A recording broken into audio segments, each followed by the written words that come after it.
오늘 이 시간에도 오신 여러분들과 가정 위에 풍성한 하나님의 축복, 은혜가 넘치기를 주의 이름으로 축원합니다. 우리 앞뒤 좌우에 있는 분들 따뜻한 사랑의 마음으로 인사를 나눕니다. 주님의 이름으로 사랑하고 축복합니다.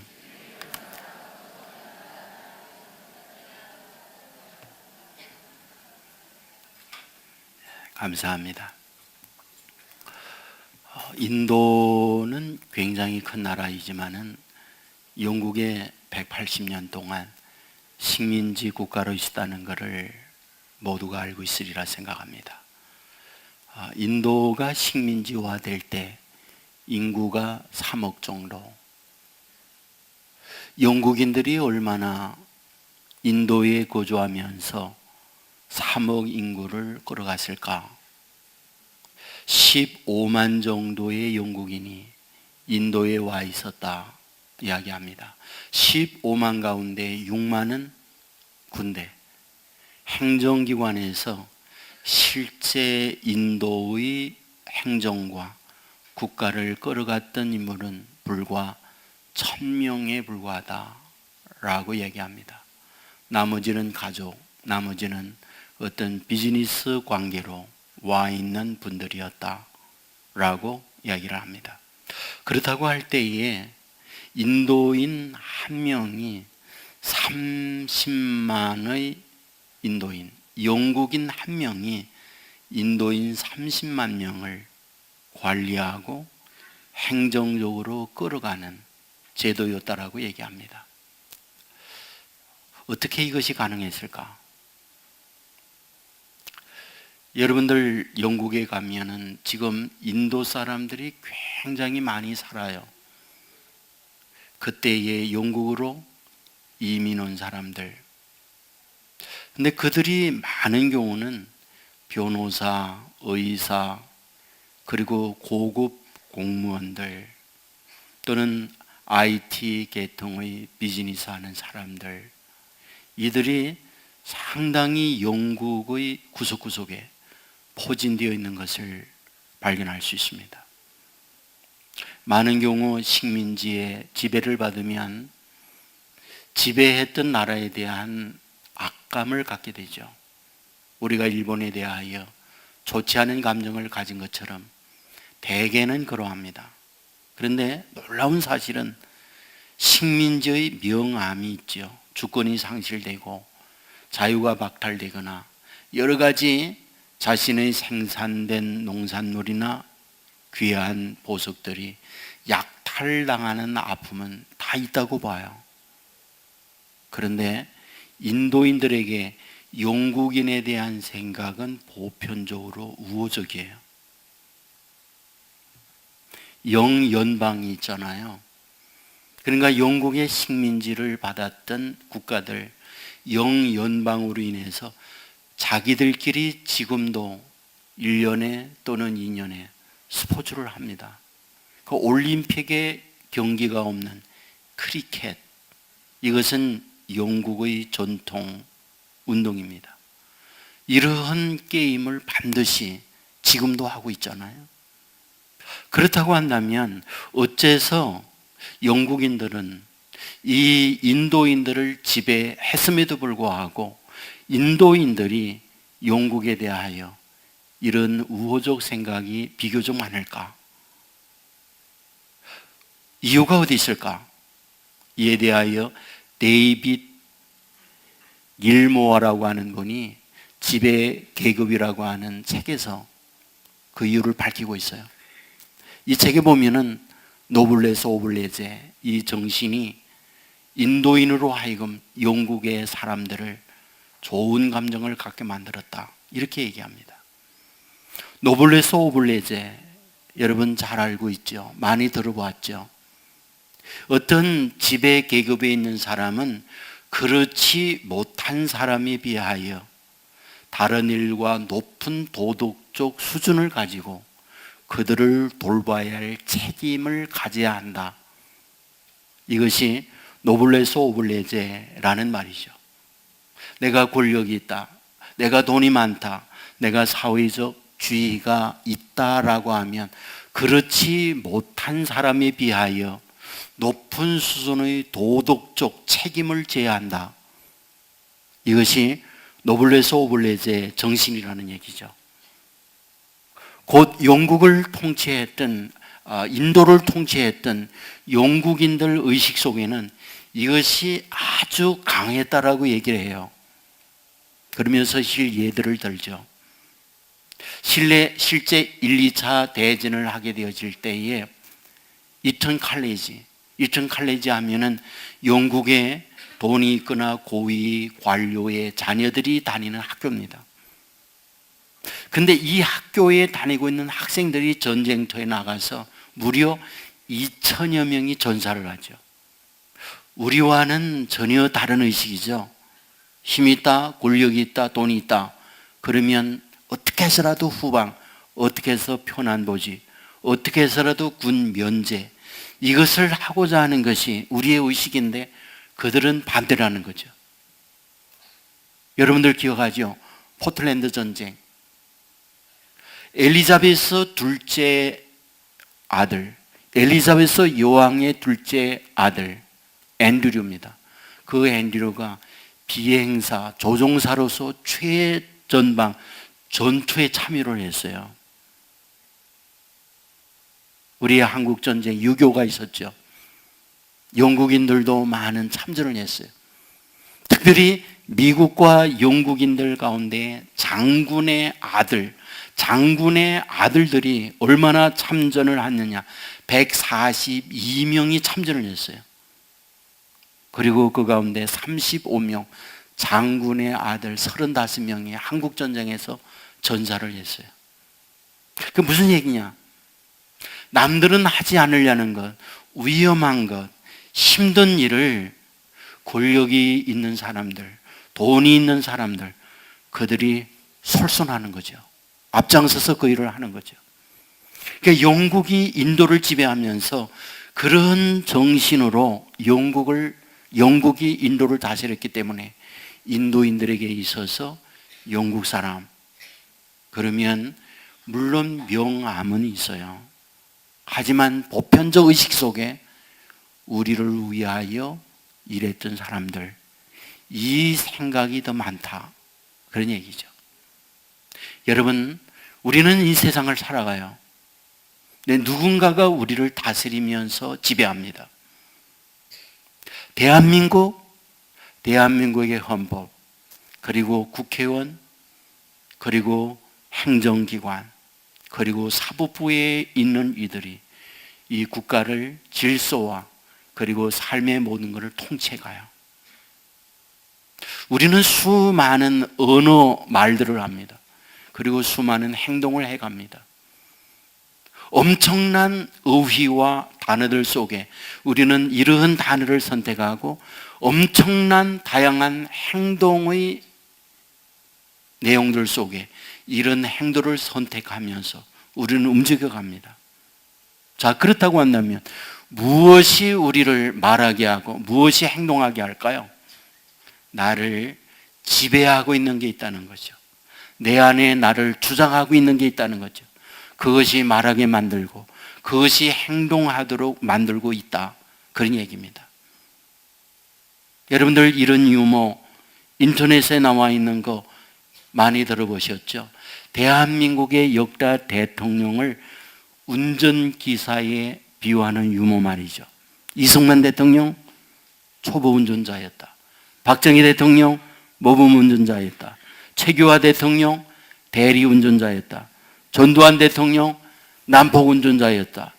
노태우 대통령 졸음 운전자였다. 김영삼 대통령 음주 운전자였다. 그 외에는 말하지 않을게요. 어떤 국가의 지도자가 대한민국이라고 하는 이 버스를 어디로 운전해 가고 있느냐는 거죠. 그것은 단순히 국가의 지도자의 인도를 받는 것만이 아니라 내 인생도 마찬가지라는 거죠. 사실상 내가 말합니다. 어떤 행동을 합니다. 그것은 내 안에 내 인생을 운전하는 운전자가 있는 거죠. 그것을 내 인생의 주인이라고 말할 수 있는 거죠. 저는 오늘 여러분들에게 내 인생을 끌어가는 주인이 누구인가, 이 문제를 다루려고 해요. 지난주 여러분에게 말씀을 드렸던 거 기억하는 분 계세요? 한 분도 없네요. 예수를 믿는다는 게 뭔가? 그리스도인이 된다는 말이다. 예수님을 믿는다는 게 뭔가? 크리스찬이 된다는 이야기다. 기억나세요? 예, 사실은 잊어버리는 게 굉장히 좋아요. 그래야 장수할 수 있어요. 5만 가지 다 기억하면 단명하거든요. 그러니까 잊게 만드는 건 은혜예요. 그러니까 여러분들이 큰 은혜를 받은 줄 믿습니다. 오늘 저는 사실상 VIP 축제를 하고 난 이후에 제 마음속에 그런 생각이 들었어요. 예수님을 믿는다는 게 뭘까?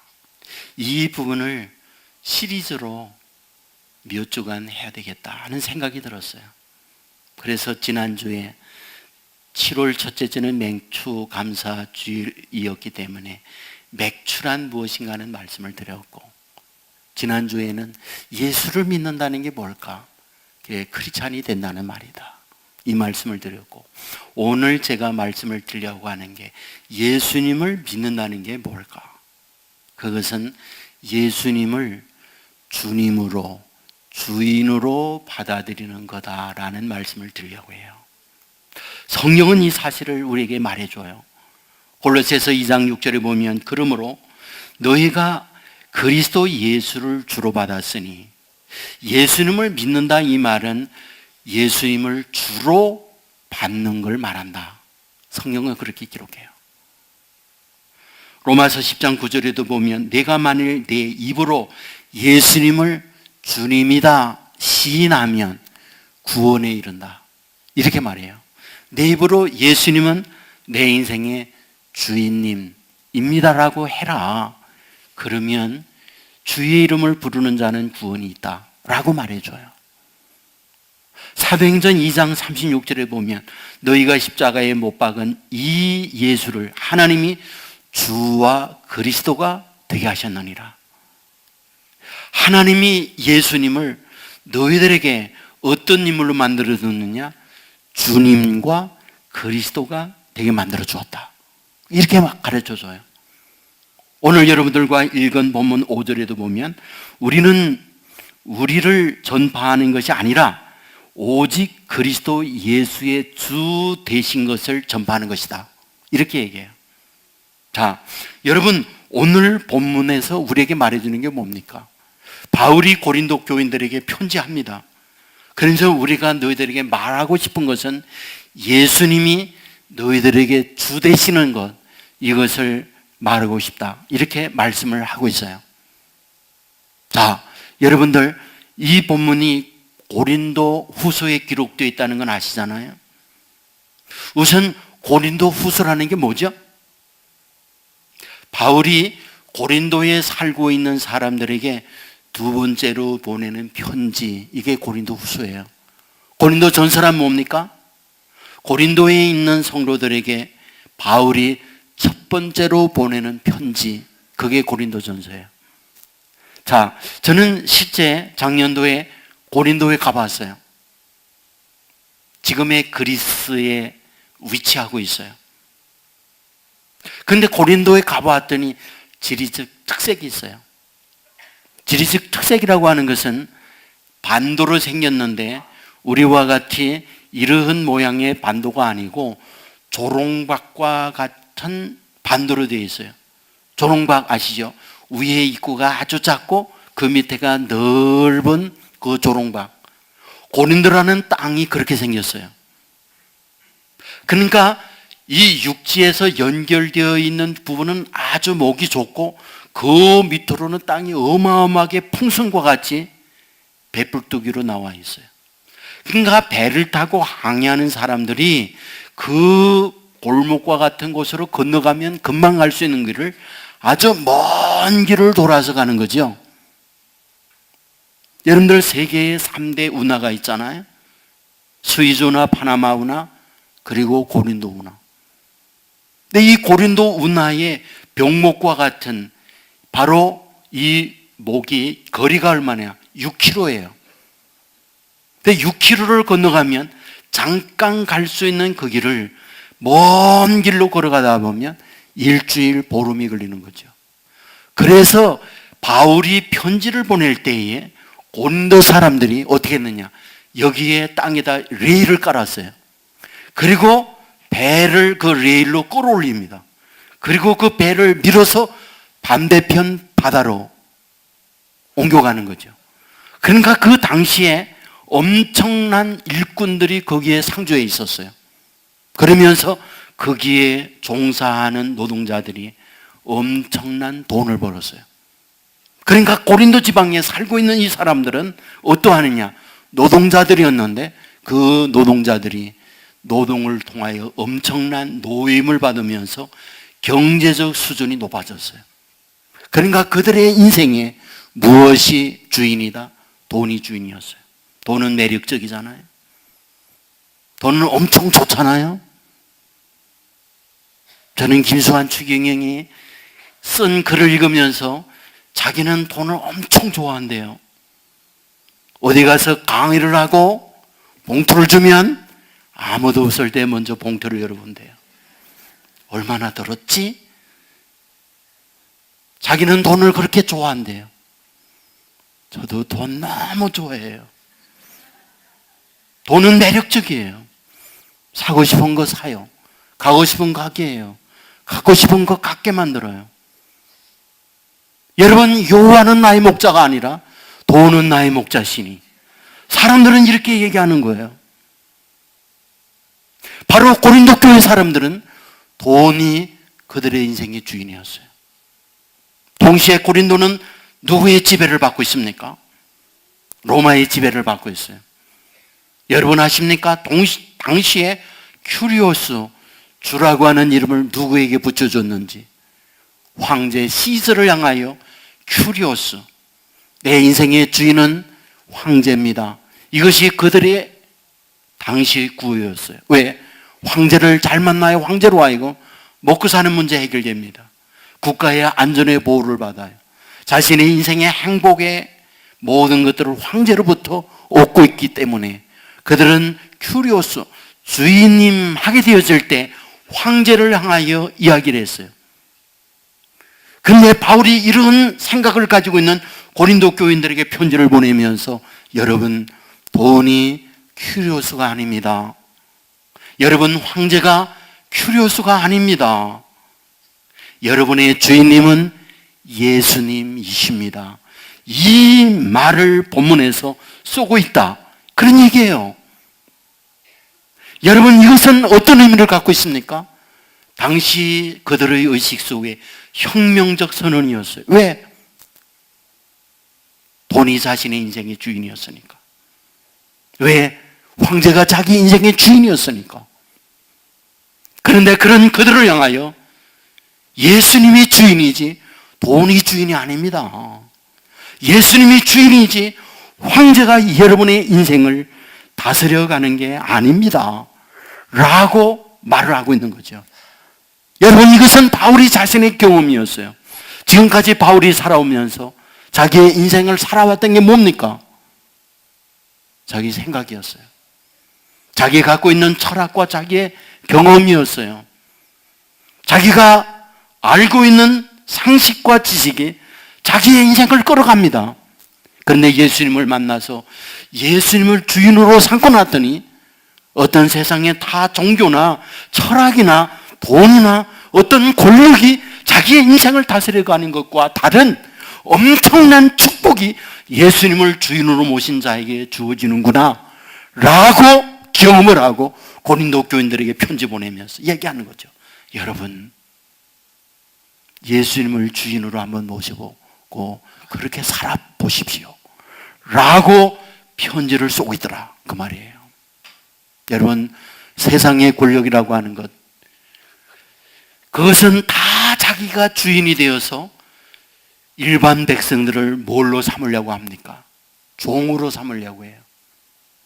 주인이라는 말은 종이 있다는 말이잖아요.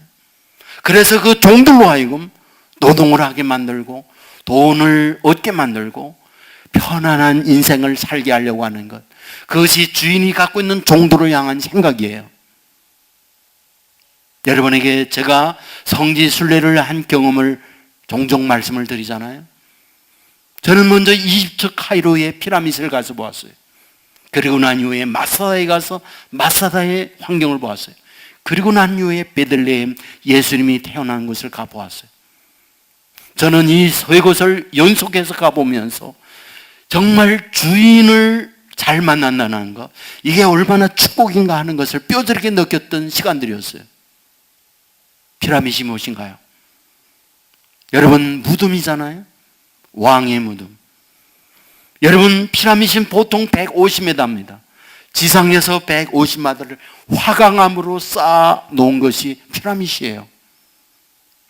여러분, 바로가 죽었을 때 거기에 안장하기 위하여 산 사람, 청년들 20만 명이 20년 동안 동원하여 건축해야 할 게 피라미드 하나예요. 여러분, 20만 명 어떤 사람들일까요? 사랑하는 가정의 아들들이에요. 20만 명이 누굽니까? 어떤 이는 결혼하여 행복하게 살아야 할 그런 멋진 한 가정의 가장이에요. 그런데 주인을 잘못 만나서 그 왕, 주인이라고 하는 그 왕을 위하여 20년 동안을 자유가 박탈되죠. 자기의 권리가 박탈되죠. 자기의 생각이 박탈되죠. 오로지 무임금으로 노동을 하는 거예요. 20년 동안을. 누구를 위해? 왕의 무덤 하나를 위해서. 20만 명의 젊은이들이. 그리고 난 이후에 마사다에 갔어요. 마사다는 어떤 곳이냐? 헤롯 대왕의 겨울 궁전이 있는 곳이에요. 사해 서남부에 위치하고 있어요. 그 산입니다. 그곳에 궁전이 있습니다. 놀라운 것은 그곳에 풀장이 있고 사우나장이 있어요. 물이 넉넉하느냐? 샘이 있느냐? 물 한 방울 나오지 않아요. 메마른 곳입니다. 어디에서 물을 얻어서 풀장과 사우나를 했을까? 엔게디라는 샘물에서 물을 기르왔어요. 엔게디는 얼마나 떨어져 있을까? 10km 이상 떨어져 있는 곳이에요. 구약에 보면 다윗이 사울의 칼을 피하여 피신했던 엔게디 골짜, 여러분 있잖아요. 그곳에 샘이 있어요. 지금과 같이 물 탱커에 트롤리가 있어서 물을 가져온 게 아니에요. 짐을 지고 롱이를 이고 그 10km의 먼 길을, 그리고 그 마사다 정상에 올라오는 길은 아주 아스팔트가 깔려있는 그런 곳이 아니에요. 협곡입니다. 실수하여 발을 잘못 디디면 그 낭떠러지에 굴러 떨어지는, 그리고 실족사하는 그런 곳이에요. 누가 그 일을 합니까? 힘없는 종들, 힘없는 일반 의뢰에 당하는 사람들이 그 일을 한 거예요. 고통이었죠. 누구를 위하여? 왕 하나를 위하여. 그리고 난 이후에 베들레헴에 갔어요. 예수님이 태어난 곳이죠. 지하에 교회가 있습니다. 저는 2000년 전 예수님이 태어날 때 그 동굴을 상상해 보았어요. 침침한 곳, 냄새가 나는 곳, 양의 울음소리가 나는 곳. 예수님이 이곳에 태어났구나. 눈물이 핑 돌았어요. 왜? 만왕의 왕되는 권력의 최고봉에 있는 하나님 자신, 왜 이렇게 누추한 곳에, 형편없는 곳에 태어나만 했을까? 아, 그렇구나. 마사다의 주권이 상실된 노동자로 자기의 인생을 정말 포기한 상태에 고통을 무덤 하나 만들기 위하여 시련을 겪던 그들을 위하여, 그리고 물을 지고 왕의 수영과 불장과 사우나를 위하여 고통하고 있던 형편없는 그들을 위하여 섬기려고 주님이 오셨구나. 그 생각을 하니까 눈물이 핑 도는 거예요. 맞습니다. 주님께서 오셔서 우리에게 주신 말씀이 뭔가요? 나는 대접을 받으러 오지 않았습니다. 대접하려고 왔습니다. 나는 섬김을 받으려고 오지 않았습니다. 나는 섬기려고 왔습니다. 나는 높아지려고 오지 않았습니다. 낮은 자로서 여러분을 섬기기 위하여 왔습니다. 이것이 우리 주님께서 우리에게 주셨던 말씀 아닌가요? 여러분, 예수님을 주인으로 보신다는 게 뭡니까? 저와 여러분을 종으로 삼아서 저와 여러분에게 노동을 시키고 어떤 물질을 착취하기 위하여 주인이 되겠다는 말인가요? 예수님이 주인이 되어서 저와 여러분을 부려먹고 어떤 권력의 맛을 알아 대우를 받겠다는 목적을 가지고 우리를 자기를 종으로, 자신을 주인으로 섬기고 우리를 종으로 섬기겠다는 말인가요? 전혀 주님은 반대였습니다. 예수님을 주인으로 모시고 살리라는 이 말은 너희가 울고 있을 때 내가 너희를 다스리면서 눈물을 닦아주고 위로해 주겠다는 말이잖아요. 너희가 힘들어서 모든 걸 포기하고 주저앉고 있을 때 내 말을 들으면, 주인 되는 내 말을 들으면 너희가 소망을 얻고 다시 일어나게 한다는 그런 의미로서 주인으로 모신다는 말이라지 않아요. 동시에 우리가 미련하여 어디로 가야 할지 몰라요. 그러나 주인 되시는 주님의 말씀을 들을 때에 지혜를 얻고 우리가 어디로 가야 할지를 알게 되는 이것을 주신다는 것, 이것이 바로 예수님을 주인으로 모신 자에게 주신다는 은혜라고 하는 것을 우리에게 말씀해 주고 있잖아요. 여러분, 우리는 지난 주간에 끔찍한 뉴스를 들었어요. 그것은 프랑스 니스라고 하는 지방의 테러 사건이었죠. 전에는 폭탄 테러가 일반적이었어요. 그러나 이번에 테러는 새로운 것이었죠. 19톤 트럭을 가지고 70km로 달려갔어요. 어디에?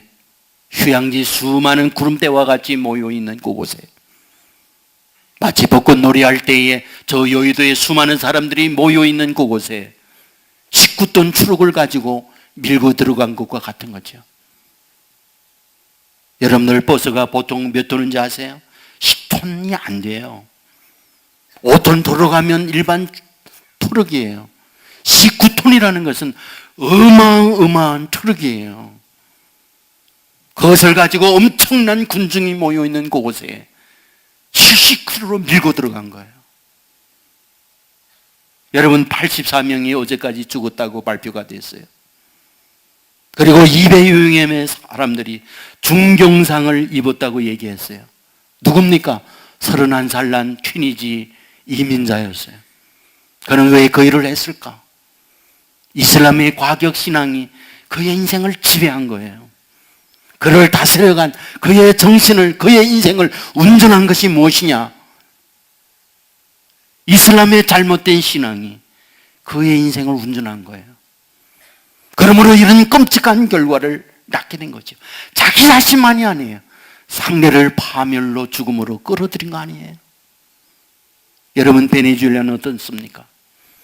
지금은 무법천지가 됐어요. 강도, 살인, 약탈, 이것이 베네수엘라를 지배하고 있습니다. 여러분, 베네수엘라는 어떤 나라입니까? 남미에서 가장 부자인 나라예요. 소유가 풍부해서 경제 성장이 최고인 나라가 베네수엘라였어요. 그런데 차베스라는 사람이 쿠데타를 일으키죠. 그리고 권력을 잡았어요. 국민들에게 얘기했어요. 내가 대통령이 되면 여러분에게 무상으로 학교 보내줄게.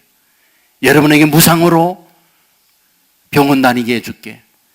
여러분의 집 살 때에 100만 원이라 하면 5만 원만 내고 집 살도록 만들어줄게.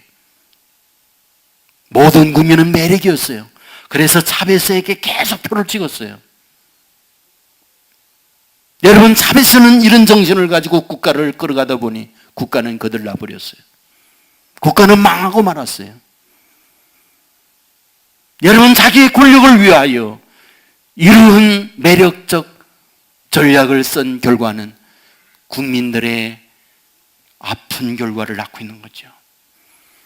여러분, 진정한 바른 지도자, 나를 끌어가는 지도자, 얼마나 중요한가를 우리에게 보여주고 있잖아요.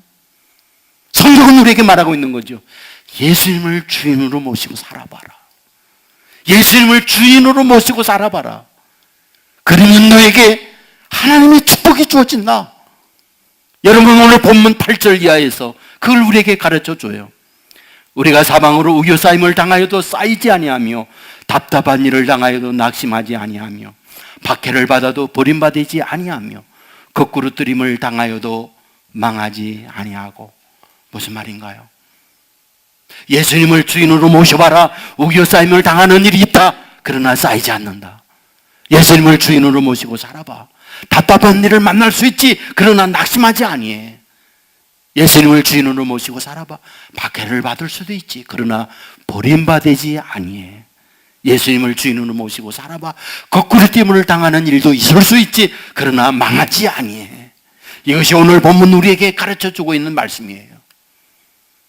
여러분, 바울은 고린도 교인들에게 편지를 보내면서 이 사실을 말해줘요. 그리고 곳곳에 이 사실을 강조합니다. 갈라디아서 2장 20절을 잘 알죠. 내가 그리스도와 함께 십자가에 못 박혔나니 그런즉 이제는 내가 산 것이 아니요 오직 내 안에 그리스도께서 사신 것이라. 내가 십자가에 주님과 함께 못 박혔으니 이제는 내가 산 게 아니다. 내 안에 그리스도가 살아서 내 인생의 주인이 되어 내 삶을 끌어간다. 이렇게 고백을 해요. 빌립보서 1장 21절 이는 내게 사는 것이 그리스도니 죽는 것도 유익함이라. 내 안에 사는 것은 그리스도다. 내 삶을 끌어가는 것은 내가 아니라 예수님이 주인이 되어서 내 삶의 모든 것을 주장하고 다스린다 라고 말하고 있어요. 여러분, 주인이 예수님이 되어질 때에 예수님은 저와 여러분을 이용하지 않습니다.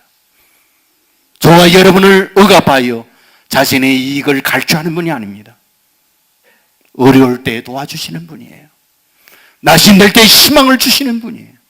쓰러질 때 일으켜 세워주시는 분이에요. 눈물을 흘리고 있을 때 눈물을 닦아주시는 분이에요. 상처 있고 힘들어질 때 오셔서 싸매어 주시는 분, 그분이 우리 주님이라는 사실 믿으시기를 주의 이름으로 축원합니다. 바울은 이 믿음을 가졌어요. 그래야 주님이 원하는 대로 그 일을 갔어요. 어느 날 말씀을 전할 때 주님이 마게도니아에 가서 복음을 전하라고 가르쳐 주지요. 마게도니아의 첫 성인 빌립보에 도착했을 때 기다리고 있는 게 뭐였나요? 귀신이 들려 주인에게 점을 보면서 귀신의 이익을, 주인의 이익을 가져다 주는 그런 사람이었어요. 바울은 그를 보면서 외칩니다. 나사렛 예수 이름으로 명하노니 귀신아 나가라.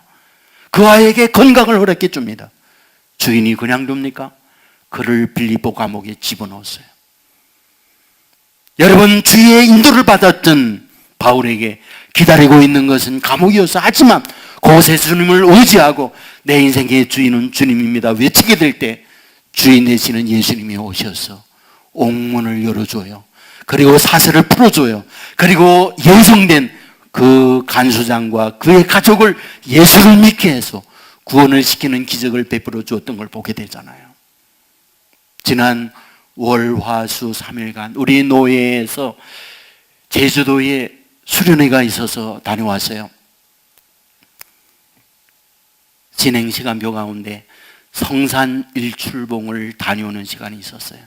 버스에서 내렸을 때 지난주 비가 많이 내렸잖아요. 제주도에는 비가 더 내렸어요. 그곳에 버스를 타고 내렸을 때에 다른 이들은 우비와 우산을 준비하고 올라갑니다. 근데 저는 비를 맞고 싶었어요.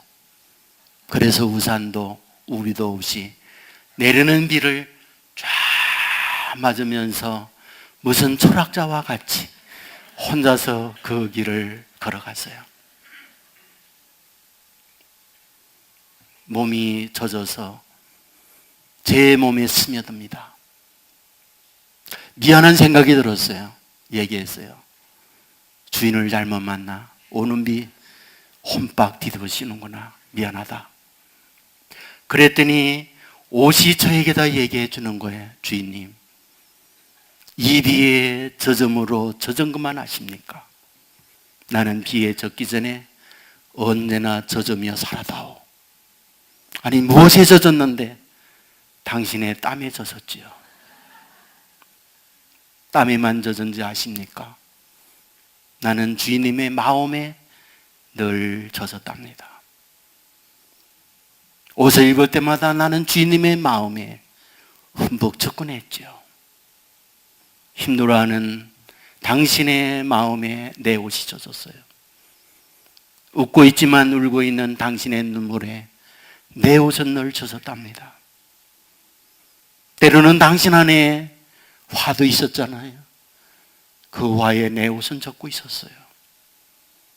때로는 분한 생각도 있었죠. 그 분한 생각에 내 옷은 늘 젖었답니다. 오는 비가 나는 좋아요. 왜? 이 내리는 비에 젖어 있는 걸 씻을 수 있으니까요. 더 많이 내리면 좋겠어요. 더 많이 쏟아지면 좋겠어요. 그래서 당신의 아파 힘들어하여 젖은 이 옷의 끝을 씻어내면 더 좋겠어요 라고 저에게 얘기하는 거예요. 순간 주님의 음성이 들려오는 거죠. 그래, 하늘에서 주님의 은혜가 너에게 쏟아진다고 한다면 너의 옷만이 아니라 너의 마음을 씻길 수 있지 않니? 위로 내리는 주님의 사랑이 너에게 흠뻑 쏟아진다면 너를 품어낼 수 있지 않니? 여러분, 저는 혼자서 그러면서 정상에 갔어요. 돌아보니까 아무도 안 왔어요. 증명사진 하나 찍고 내려오면서 은혜를 받는 시간이었어요. 저와 여러분에게 예수님을 주인으로 모시고 그분이 저와 여러분을 다스려 간다고 한다면 저는 믿습니다. 저와 여러분을 잘대로 이끌어 주신 분임을 믿습니다. 저는 믿습니다. 예수님을 주인으로 모시고 우리가 살아가게 된다고 한다면 그분은 맑은 시냇가 푸른 초장으로 인도하는 분이지 망하는 길로 인도하는 분이 아니라는 것을. 여러분 가정에 화초가 있나요? 여러분 화초에 때마다 물을 주나요? 때로는 시기를 놓쳐서 물을 주지 못할 때가 있죠. 화분에 심겨져 있는 화초 물을 받지 못하면 어떻게 되죠? 시들죠. 저는 그것을 생각합니다. 주인 잘못 만나 고생 많다. 목말라 하는 너에게 때를 따라 물을 주지 못해서. 그러나 주인 잘 만나면 어떨까요? 흡족하게 물을 주지요. 때가 되면 분갈이를 통해서 영양을 공급해 주지요. 주인이 중요하잖아요. 여러분 가정에 애완경, 반려동물을 키우는 분이 많이 있죠. 어떤가요? 여러분, 때로 그 주인을 잘 만나서 정말 늘 영양가 있는 음식 공급받고 포근한 집을 살고 거기다가 미용실까지 가서 아름답게 미용도 해주고 그런 반려동물이 있잖아요. 그러나 어떤가요? 주인 잘못 만난 반려동물, 화나면 그 반려동물의 화풀이에 닦아주지도 않아. 먹을 거 제대로 주지도 않아. 거기다가 또 어떨까요? 어떨 때는 귀찮다고 내버려 유기견이 되는 거예요. 여러분 어떻게 생각하십니까? 주인이 그렇게 중요한 거예요. 나를 끌어가는 주인이 그렇게 중요한 거예요. 내 생각과 세상의 것들이 나를 끌어가면 잘 될 것 같아서 그 길을 가지만 그 길은 사막의 길이에요. 메마른 길이에요. 후회와 낙심의 길이에요. 그러나 예수님이 주인이 되어서 저와 여러분을 끌어간다고 한다면 맑은 시냇가 푸른 초장으로 인도해 주신다는 것 믿으시기를 주의 이름으로 축원합니다. 그렇다면 예수님을 주인으로 모신다는 말이 뭘까요? 나는 종이 된다는 말이에요. 종이 된다는 말이 무슨 말입니까? 주인님의 말을 듣는다는 말이죠. 내 생각, 내 계획, 내 주장, 내 권리를 내려놓고 주인 되시는 예수님이 나의 모든 걸 통치하고 주장해 주십시오. 그것이 예수님을 주인으로 모신 자의 모습이에요. 여러분, 베드로에게 예수님이 찾아왔어요. 묻죠? 잡은 것이 있느냐? 밤이 맞도록 그물을 던졌지만 잡은 거 없습니다. 그러면 깊은데 그물을 던지라고 얘기해요. 그 말의 뜻이 무엇인지 아세요? 비전문가가 전문가에게 말했다, 그 말이에요. 고기 잡는 전문가가 누굽니까? 베드로입니다. 예수님은 누굽니까? 목수입니다. 비전문가였죠. 그런데 이 베드로는 전문가였지만 비전문가인 예수님의 말씀을 들어요. 그리고 깊은 데 그물을 던져요.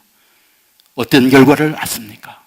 만선 2배에 가득 당기는 축복을 얻는 걸 보게 되잖아요. 어느 주인이 있었어요. 부자였어요. 하인에게 부탁을 얘기해요. 뭘 부탁하느냐? 독에다가 물을 부어라. 그 독은 깨진 독이었어요. 이 하인은 우물에서 물을 기르면서 화가 나죠. 왜? 깨진 독을 채울 수 없으니까. 하지만 열심히 주인의 말을 순종하고 우물에서 물을 길어요. 놀라운 게 뭘까요? 독은 채워지지 않았어요. 왜? 깨진 독이니까. 하지만 우물물은 줄어들었어요. 마지막 바닥이 드러났는데 바닥에 보니까 뭔가 걸치적거려요. 내려가 보니 황금입니다. 황금을 들어올려 주인에게 바칩니다. 우물바닥에 황금이 있었습니다. 주인은 기뻐하며 내 말에 말 같지 않지만 끝까지 순종을 했거나 그 황금을 너에게 주기 위하여 깨진 독에 물을 채우라고 한 거다. 그 말을 하는 거예요.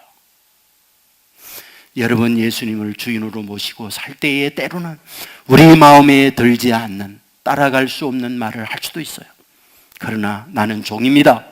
그리고 그 말씀을 따라가게 될 때 황금이 아니라 천국이 우리에게 주어진 줄 믿습니다. 어둠에 있지만 밝은 광명으로 나아가게 될 줄 믿습니다. 길이 막혔지만 길이 열리는 길로 인도함을 받게 될 줄 믿습니다. 때론 일어나지만 지혜로운 결정을 내릴 수 있도록 우리 주님으로부터 말씀의 은혜를 받게 될 줄 믿습니다. 말씀을 들으세요. 말씀이 내 인생을 다스려가게 하세요. 말씀은 길입니다. 말씀은 축복입니다. 말씀은 열매입니다. 그 말씀대로 주인 되시는 주님의 주시는 말씀 따라 살 때 이 은혜, 이 축복 저와 여러분에게 주어진다는 사실 믿으시기를 주의 이름으로 축원합니다. 모두 자리에서 일어나겠습니다.